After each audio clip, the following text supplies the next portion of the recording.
बिस्मिल्लाहिर्रहमानिर्रहीम। अस्सलाम वालेकुम ख़वातीन और हज़रात, मैं हूं मोहम्मद वक़ार यूसुफ। आप देख रहे हैं हमारा YouTube channel and Facebook page. अच्छा, आज बात करेंगे हम गज़ा के ऊपर। गज़ा की एक बच्ची जिसकी उम्र 6 साल थी, उसको इसराइल के कुत्तों ने 600 फायर मारे। 600 फायर मारने के बाद उस बच्ची का एक टुकड़ा तक ना बचा। 600 फायर, 6 साल की बच्ची को 600 फायर मारे गए। ये बात सोचने वाली है कि 600 फायर अगर एक बच्ची को लगते हैं तो उसका क्या हाल होगा 6 साल की बच्ची को।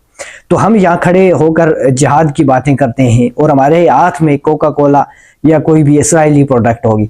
तो इसराइली प्रोडक्ट जितने भी हैं जिनका एक एक रुपया इसराइल को जाता है और उस इसराइल की उन कंपनियों को जाता है जो असला बनाकर असला इस्तेमाल करते हैं गज़ा के बच्चों के ऊपर और उनका कत्ल करते हैं।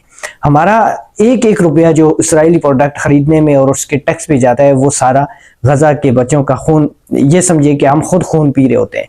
जो भी भाई इस टाइम अगर कोई भी बंदा गज़ा कोई भी इसराइली प्रोडक्ट लेता है, जैसे कि कोका कोला पीता है, समझ लें कि वो गज़ा के बच्चों का खून पी रहा है और फ़लस्तीन के बच्चों का खून पी रहा है। इस टाइम गज़ा के अंदर जो सूरत हाल है, हम यहाँ पर बैठकर कोका कोला हाथ में रखकर अपने हुक्मरानों को गालियाँ दे रहे होते हैं कि ये बेगैरत हैं, ये ऐसे हैं, ये वैसे हैं, ये जिहाद के लिए नहीं निकलते।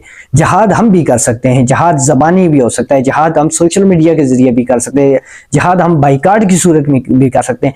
जो काम हमने खुद करना है, हम अपने हिस्से का काम नहीं कर रहे, तो हम हुक्मरानों से ये एक्सेप्ट करते हैं कि यार वो करेंगे।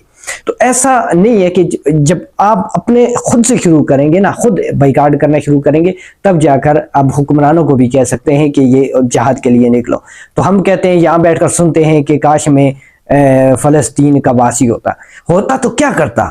हम लोग इतने बेहस हो चुके हैं, हम लोग इतने बेशर्म हो चुके हैं, हम लोग इतने बेगैरत हो चुके हैं कि गज़ा की कोई भी वीडियो आती है हम उसको स्किप कर देते हैं, हम उसको देख नहीं सकते, हमें शर्म नहीं आती, हम उसके ऊपर आवाज़ नहीं उठा सकते, हमें शर्म नहीं आती। हमारे हाथ में कोका कोला होगी, हमारे हाथ में कोलगेट होगा, हमारे हाथ में ये तमाम लिस्ट आपके सामने है, ये पूरी लिस्ट लगी होगी।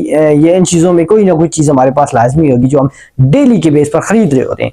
हमें सबसे पहले जो इसराइल की प्रोडक्ट हैं, हमें उनका बाइकाट करना चाहिए, तब जाकर हम भी जिहाद में शामिल हो सकते हैं। ऐसे नहीं है कि जिहाद के लिए निकलेंगे और हम साथ जाएंगे और जिहाद के लड़ने के लिए मैदान में लड़ना दूर की बात है। पहले हमारा काम है कि हम उनका इसराइली प्रोडक्ट का बाइकाट करें और इसराइली कुत्तों की जो भी चीज़ें होती हैं उनका हम बाइकाट करें, तब जाकर हम जिहाद में शामिल हो सकते हैं। वहाँ फ़लस्तीन में और गज़ा में इसराइल के कुत्ते बच्चों, छोटे छोटे बच्चों को काट रहे होते हैं, उनका जो भी खून करते हैं वो उनके जिम्मेदार उतने हमें जितने वो हैं, क्योंकि हम उनकी तमाम तर वो प्रोडक्ट खरीदते हैं, उनको टैक्स का पैसा जाता है, तब जाकर वो असला खरीदते हैं और उससे वो जाकर उनको कत्ल करते हैं। इसलिए तमाम मोअज़्ज़ज़ भाइयों से मेरी ये इल्तमास है कि एक गुजारिश है, तमाम तर जो भी इसराइली प्रोडक्ट है उनका बाइकाट करें। ये लिस्ट आपके सामने, एक एक चीज़ देखें। दुकान के ऊपर जाते हैं तो आप दुकान वाले को कहें कि अगर आप इस प्रोडक्ट को यहाँ पर आइंदा रखेंगे हम आपसे सामान नहीं लेंगे।